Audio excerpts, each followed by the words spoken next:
There's something about US President Donald Trump that evokes massive balloons. If you wanted to mock German Chancellor Angela Merkel, you'd probably draw a cartoon with Theresa May, you might build a carnival float. But attempts at ridiculing Trump invariably lead people into inflatable land. That may be because of the man's stodgy physique, because of his tendency to embark on hot air-filled rants, or it may be a harsh comparison between his presidency and the crashing and burning Hindenburg Zeppelin, even if, strictly speaking, the Hindenburg was not a balloon, but a rigid airship. Whatever the reason, almost 1 year after the Trump Chicken inflatables appearance near the White House, along comes the Trump baby blimp, the nappy-wearing balloon scheduled to take off from Parliament Square Garden in London on Friday, on the occasion of Donald Trump's first presidential visit to the UK. What had started as a joke among a bunch of anti-Trump friends ballooned into a project that has raised £29,000 and counting through crowdfunding, and attracted worldwide media attention.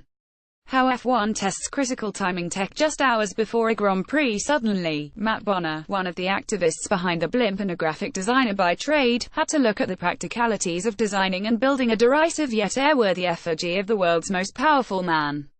I had never, ever, designed an inflatable before, but I have designed a lot of protest art, material for campaigning organizations and for political protests, Bonner says in a North London park where the Trump Baby Brigade has gathered for a test inflation.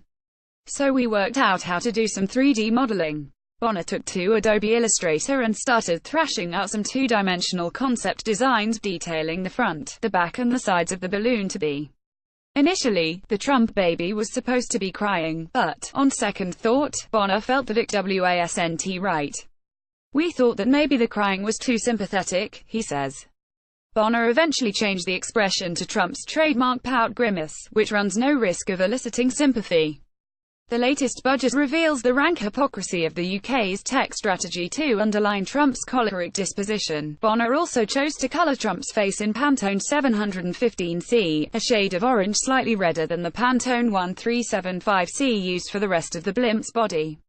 A quick chromatic analysis of some of Donald Trump's pictures actually pins his face color closer to salmon-like Pantone 486C, or a blend of 486C and ham-like 163C. There are no recent pictures of Trump's unclothed body to verify the color accuracy.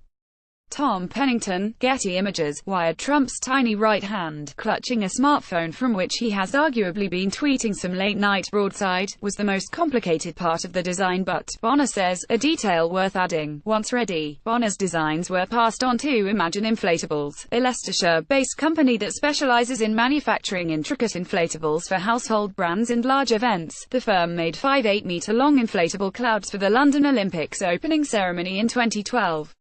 Imagine Inflatables declined to comment for this story.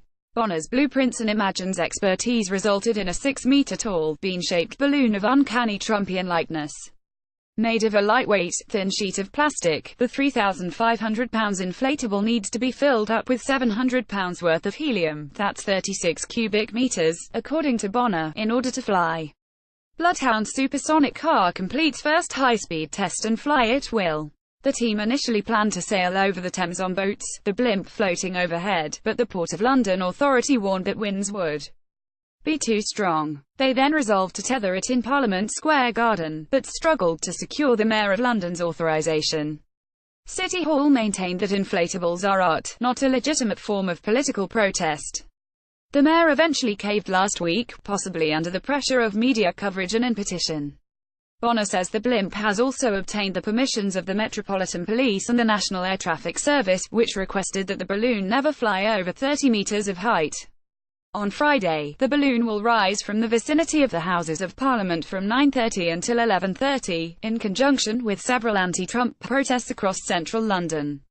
Trump himself will steer as clear as possible from the Capitol, and he is therefore unlikely to see his inflatable doppelganger.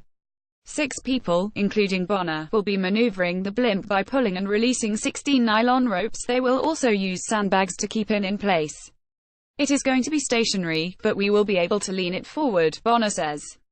The only thing that could jeopardize the whole blimp operation is wind. If wind speed gets over 10 to 15 miles per hour, Bonner says, the balloon will need to be pulled down, to avoid it flying off into skies above London.